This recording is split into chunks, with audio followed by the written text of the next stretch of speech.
প্রায় 4 বছর আগে আফগানিস্তানে যখন তালিবানরা শাসন ক্ষমতায় আসলো, তারা ক্ষমতার মসনদে বসলো বা ক্ষমতা দখল করলো, এবং সেই সময় সারা বিশ্ব জুড়ে তালিবানদের প্রতি একটা সমর্থনের ঢেউ বইছিল।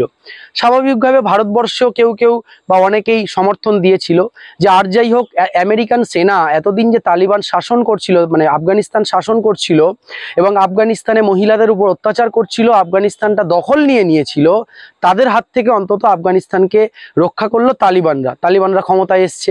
এবং তালিবানরা মহিলাদেরকে স্বাধীনতা দেয় না, তালিবানরা মহিলাদেরকে নিয়ে বিভিন্ন রকম যে বিষয়গুলো রয়েছে সেখানেও কিন্তু, বা তালিবানরা অনেক কঠোরপন্থী, তারা অনেকটাই মৌলবাদী, এই বিষয়গুলো কিন্তু ছিল। তারপর কি দেখা গেছিল, উত্তরপ্রদেশের যোগী সরকার, যোগী পুলিশ বা বহু জায়গায় পুলিশ প্রশাসন এই তালিবানের সমর্থনে ফেসবুকে পোস্ট করার কারণে, কথা বলার কারণে অনেককেই গ্রেপ্তার হতে হয়েছিল, জেলের ভাত খেতে হয়েছিল। এখন অনেকের নামে কিন্তু মামলা চলছে। আর এখন আমরা কি দেখতে পেলাম, যে তালেবানের বিদেশ মন্ত্রী আমির খান মুত্তাকি, একদম টুপিওয়ালা দাড়িওয়ালা একজন মানুষ, তিনি ভারতে আসলেন এবং ভারতের বিদেশ মন্ত্রী ডক্টর এস জয়শঙ্কর তিনি স্বাগত জানালেন, তার সঙ্গে বৈঠক করলেন, আলোচনা করলেন, বহু বিষয় নিয়ে তাদের মধ্যে কথা হলো। এটা ভালো জিনিস, প্রতিবেশী দেশের সঙ্গে সম্পর্ক ভালো থাকলে এটা সবার জন্যই ভালো। এবং তালিবানের বিদেশ মন্ত্রী তিনি ভারতে আসলেন, কি কথা হলো, কেন হঠাৎ আসলেন, ভারত বা কেন চাইলো হঠাৎ করে তাদের সঙ্গে সম্পর্ক ভালো করতে বা তাদেরকে সেই সুযোগ দিতে, এ বিষয় নিয়ে আমরা কথা বলেছিলাম সাংবাদিক সুমন ভট্টাচার্যের সঙ্গে। তিনি কি বিশ্লেষণ করলেন সম্পূর্ণটা শুনুন আর প্রচুর পরিমাণে শেয়ার করে ছড়িয়ে দিন। তালিবান বিদেশমন্ত্রী মুত্তাকিনের ভারত সফর অত্যন্ত গুরুত্বপূর্ণ। দেখুন, তালিবান সরকারকে, মানে আফগানিস্তানের তালিবান সরকারকে ভারতবর্ষ কিন্তু কার্যত স্বীকৃতি দিয়ে দিল। কারণ বিদেশমন্ত্রী জয়শঙ্করের সঙ্গে বৈঠকের পর জয়শঙ্কর ঘোষণা করেছেন যে কাবুলে যে ভারতীয় দূতাবাস কাজ করবে সেটা ভারতের অফিসিয়াল দূতাবাস হবে, অর্থাৎ শুধুমাত্র কূটনৈতিক দূতাবাস নয়। অর্থাৎ গত 4 বছরের ঘোষিত অবস্থান থেকে সরে এসে ভারতবর্ষ এখন কাবুলের তালিবান সরকারকে স্বীকৃতি দিচ্ছে। সেই স্বীকৃতি দেওয়ার অঙ্গ হিসেবেই আফগানিস্তানে ভারতবর্ষ আগে যে সমস্ত ডেভেলপমেন্টাল বা উন্নয়নমূলক কাজকর্মগুলো চালাতো সেটা আবার চালু হবে। দেখুন, মুত্তাকিনের ভারত সফর সবচেয়ে তাৎপর্যপূর্ণ কোন দিক থেকে, সেটা ভারত এবং পাকিস্তানের সম্পর্কের দিক থেকে। মুত্তাকিন মানে কাবুলের তালিবান বিদেশমন্ত্রী যখন ভারতবর্ষে, তখনই কাবুলে এবং আফগানিস্তানের বিভিন্ন জায়গায় পাকিস্তান হামলা চালিয়েছে বলে অভিযোগ উঠেছে, এবং দিল্লিতে বসে আফগান বিদেশমন্ত্রী যে ভাষায় পাকিস্তানের সমালোচনা করেছে তা চমকে দেওয়ার মতো।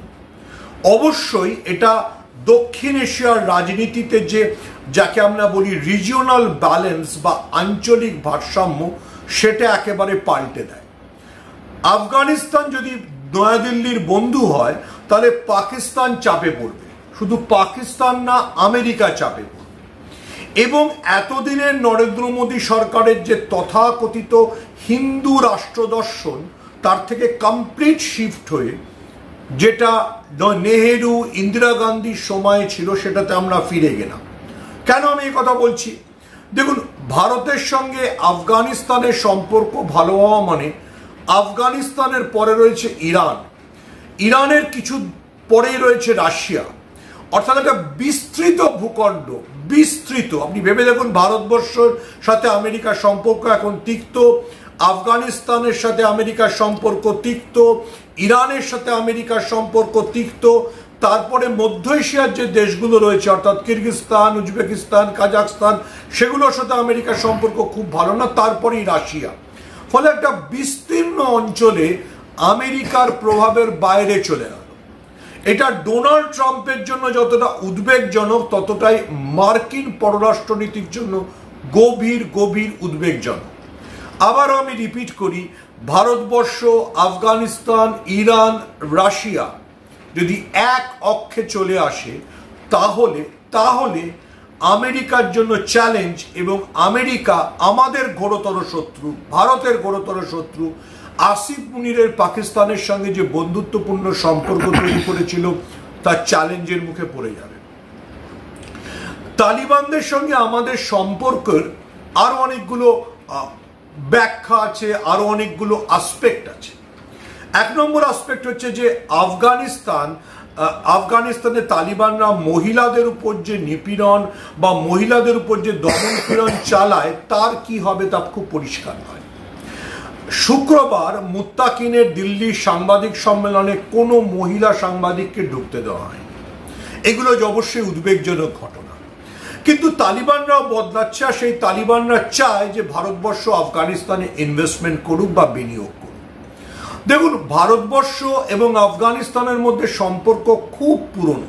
যারা সৈয়দ মুজতবা আলী ভ্রমণ কাহিনী পড়েছেন তারা এটা জানেন। কিন্তু আজকের পরিপ্রেক্ষিতে ভারতবর্ষের বিদেশ নীতিতে একেবারে আমূল পরিবর্তন ঘটিয়ে দিতে পারে দিল্লি এবং কাবুলের এই বন্ধুত্ব। কিন্তু প্রশ্ন উঠছে, তার সঙ্গে ভারতবর্ষে বিজেপির প্রোপোগেট করা যে মেরুকরণের রাজনীতি বা মুসলিম বিদ্বেষের কি হবে। কেন আমি এই প্রশ্নটা তুললাম? কারণ তালিবান বিদেশমন্ত্রী মুত্তাকিন দেওবন্দ যাচ্ছেন।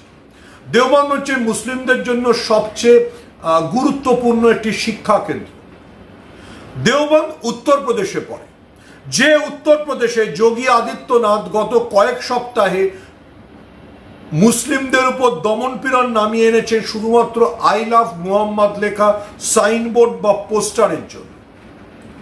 এবার যখন দেওবন্দে মুত্তাকিন যাবেন তখন যোগী আদিত্যনাথ কি করবেন?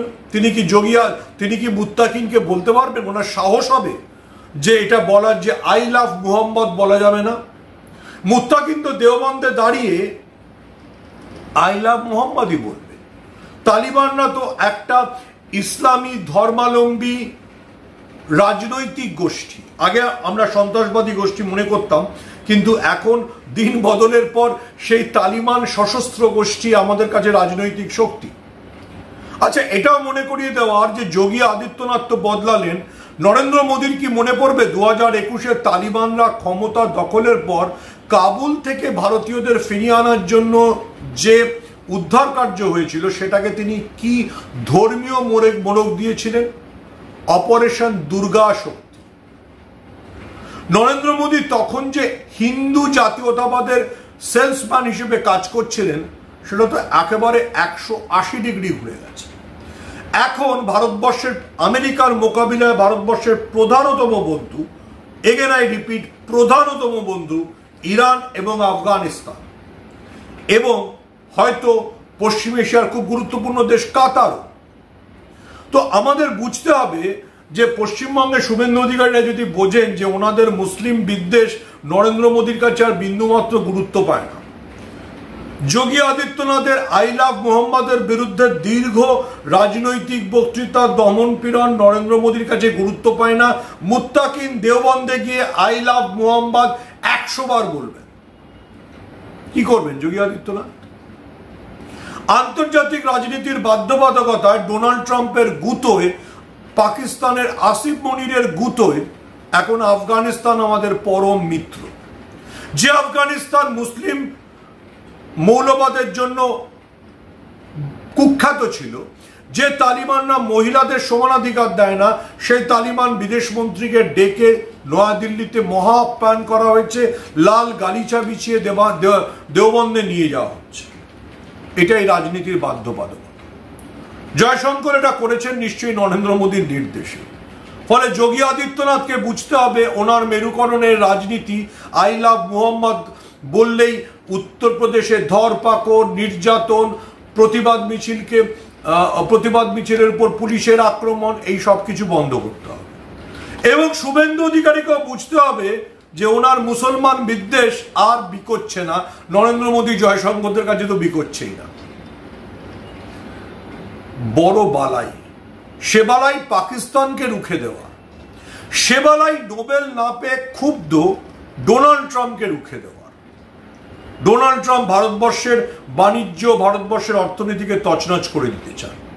তো শুভেন্দু অধিকারীর মুসলিম বিদ্বেষ বেশি গুরুত্ব পাবে নরেন্দ্র মোদী জয়শঙ্করদের কাছে, না বেশি গুরুত্ব পাবে ভারতবর্ষের অর্থনীতিকে আমেরিকার হাত থেকে রক্ষা করা, না বেশি গুরুত্ব পাবে পাকিস্তান, যেটা একটা সন্ত্রাসবাদী রাষ্ট্রই, তাদের সঙ্গে লড়াইতে আফগানিস্তানকে পাশে পাওয়া। আবারও বলছি, তালিবান বিদেশমন্ত্রী বুক ঠুকে বলবেন আই লাভ মোহাম্মদ, তাকে যোগী আদিত্যনাথ অথবা শুভেন্দু অধিকারীর ঠেকানোর কোনো ক্ষমতা নেই, বরঞ্চ মুত্তাকিনকে দেওবন্দে লাল গালিচা পিছিয়ে নিয়ে যেতে হবে। ভারতবর্ষের বিদেশ নীতিতে উল্লেখযোগ্য পরিবর্তন, এবং আমি মনে করি এটা সঠিক পরিবর্তন। আফগানিস্তান, ইরান এবং রাশিয়াকে নিয়ে যদি ভারত অক্ষ তৈরি করতে পারে, তাহলে সেই অক্ষ আমেরিকাকে কঠিনতম চ্যালেঞ্জের মুখে ফেলে দেবে। এটা ভারতবর্ষের বিদেশ নীতির নতুন অধ্যায়ের শুরু। কিন্তু আভ্যন্তরীণ রাজনীতিতে যোগী আদিত্যনাথ, শুভেন্দু অধিকারীরা কবে মেরুকরণ থেকে ফিরবে?